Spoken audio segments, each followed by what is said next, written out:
जब जंगल में भीष्म पितामह राजकुमार के रूप में जा रहे थे तो रास्ते में उन्होंने देखा कि एक यानी जो है गिरगिट उनके रास्ते से काट गया रास्ता।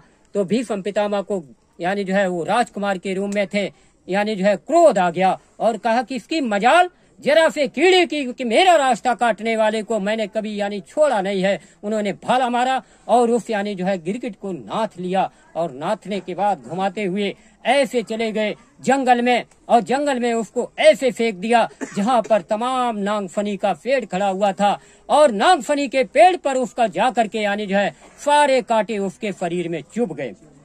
जब कांटे चुभ गए तो उसने कितने दिन में अपने प्राणों को त्यागा? 18 दिन। वहां पर वो यानी तड़प करके अपने जीवन को त्याग रहा था और जाकर के अंत में उसने त्याग दिया। त्यागने के बाद में यही कहानी भीष्म पितामह जी देख रहे थे। फिर अंत में क्या हुआ कि वही गिरगिट रूपी जब द्वापर में पैदा हुआ आकर के तो अर्जुन बना और उसके बाद में मैं यानी जो है वो राजकुमार भीष्म पितामह के रूप में पुनः आया और आने के बाद में जब दोनों का सामना महाभारत में हुआ तो जाकर के अर्जुन ने वही बदला यानी जो है उन्होंने बाणों की सैया पर यानी लिया। जितने कांटे उनके लगे हुए थे गिरगिट के उतने यानी बाणों को कांटों के द्वारा यानी अपना बदला दिया और बदला देने के बाद में अपना चुक्ति कर दिया। भगवान कृष्ण ने कहा कि हे पितामह अभी तुम्हारे यानी 5 कांटे और शेष रह गए जितने उसके लगे हुए थे। तब जाकर के पितामह ने आंसुओं को यानी जो है निकाल करके कहा रोते हुए कि हे प्रभु इस गिरगिट रूपी अर्जुन से उन 5 बाणों का और मेरा बदला दिलवा दीजिए, नहीं तो अगले जन्म में फिर मुझे यानी जो है देना पड़ेगा कहीं न कहीं। तब जाकर के जो उनकी ऐसी यानी जो ये फर लटका हुआ था सारा शरीर यानी बाणों की सैया पर था। तो भगवान कृष्ण ने कहा कि अर्जुन अब क्या देखते हो, 5 बाण इनके मस्तक पर मारिए। तब 5 बाणों को मारा और वो 5 बाण यानी भेद करके जमीन में यानी चले गए, जमीन में चल गए। तो उनका शरीर कितना हो गया? समानांतर, बिल्कुल अब बाणों की सैया पर बराबर लेटे हैं और कहने लगे कि हे प्रभु आपने इतनी बड़ी कृपा किया है जो आज यानी जो है मेरा आपने इस गिरगिट रूपी अर्जुन से उद्धार कर दिया। तो जन्म मरण जहाँ लग जग जानू संपत्ति विपत कर्म यानी जो है कालू। इस संसार में हमारे कर्मों का यानी अंबार कहाँ तक है? जब तक जन्म मरण हमारे समाप्त नहीं होंगे इस संसार से हमारा निकलना और यानी जो है इस गुत्थी को सुलझाना किसी साधारण इंसान की बात नहीं है। इसलिए कहा है यानी जो है जन्मत मरत दुख होई, यानी इतना दुख होता है जन्मने से मरने से 84 लाख योनियों में जाने से उसके बाद मनुष्य शरीर मिलने से और पुनः आकर के फिर हम यानी भटक जाएं तो ये हमारा सबसे बड़ा मनुष्य शरीर पाने का दुर्भाग्य होता है। इसलिए ऐसे मनुष्य शरीर को पाने के बाद में आज हमको ऐसा यानी संत सदगुरु और गुरु के बाद में भगवान और भगवान ने आकर के इतनी बड़ी दया कर दिया है कि यानी जिसकी कोई कल्पना नहीं है। आज भगवान ने साक्षात्कार आकर के कहा है कि आप मेरे आदेश का पालन करो। उस समय तो भगवान कृष्ण ने अर्जुन से आदेश का पालन करा लिया और राम ने जाकर के यानी जो है हनुमान से यानी जो है आग्रह करके पालन करा लिया।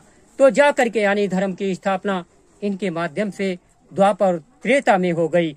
आज कलयुग में आप लोगों को इतनी बड़ी संख्या में छांट करके इन महापुरुषों ने आकर के राम रूपी यानी जो है भैया के सामने, कृष्ण रूपी यानी भैया के सामने हमको आपको खड़ा कर दिया है और खड़ा करने के बाद में कहा कि आप निमित्त मात्र बन जाओ इस महाभारत के युद्ध में, द्वंद्व युद्ध में, क्योंकि एक तरफ कलयुग जा रहा है, एक तरफ सतयुग आ रहा है।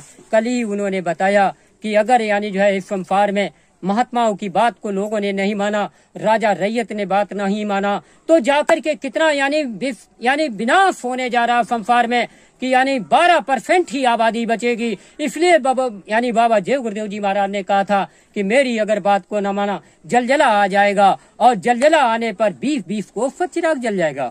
आज वो समय आ रहा है यानी जो है साधु अवज्ञा कर फल जैसा, जरय नगर अनाथ कर जैसा। साधु और महात्माओं की बातों की अवहेलना करने वाला इस संसार में ऐसे जल जाता है कि 1 लाख पुत्र 1.25 लाख नाती ता घर यानी जो है दिया न बाती।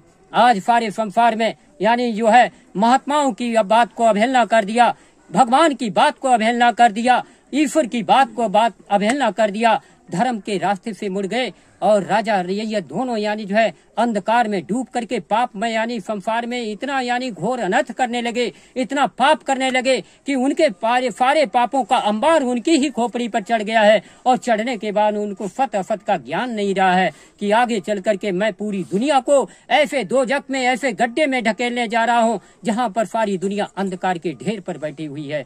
इसलिए तृतीय विश्व युद्ध एक बारूद का ढेर है जहाँ चिंगारी लगी, बड़े बड़े एटम बम, बड़े बड़े हाइड्रोजन बम और बड़े बड़ी मिसाइलें चलेंगी और इंसान शहर के शहर यानी जल करके राख हो जाएंगे। इसलिए परम पूज्य महान संत सम्राट जी ने कहा था, जिस समय ये वसुंधरा एटम के अंगारों से और मिसाइलों की धतकारों से और यानी जो है तमाम यानी विश्व युद्ध की झनकारों से ये पृथ्वी जलती होगी और कोई इसको बचाने वाला नहीं होगा।